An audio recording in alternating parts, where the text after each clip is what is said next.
So to answer your question, Eurovangelists, in what was a very long segment of words, the worst contest, in my opinion, is 1991.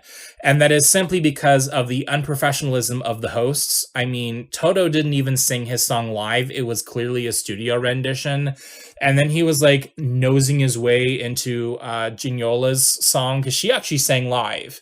Thank goodness for that. But yeah, the fact that they didn't speak any English or French during the main parts of the show, they were all speaking in Italian.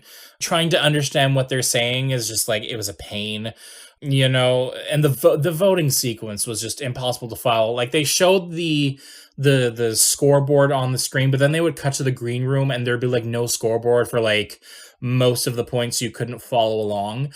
I will say, though, that seeing the green room as much as we did in 1991 was really fascinating from a historical perspective, because we actually got to see a lot more of the green room than we normally do in any other contest. Normally in the contests in the past, and even today, we see the green room briefly during voting sequences, but we don't see them as extensively as we do in 1991, where we actually get like a sense of the room and, cameras moving in and out and the people sitting at their various tables and, thanking each other for the points and congratulating each other. We don't get a lot of that in any other contest. So that's the one silver lining that I kind of enjoyed. But yeah, following the scoreboard was not easy. And then just like confusing countries and just not understanding things. And yeah, most of the songs were meh.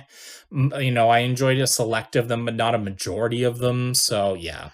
Officially the worst contest, in my opinion, is 1991. I do enjoy watching the 1991 contest because of the train wreck that is the voting sequence.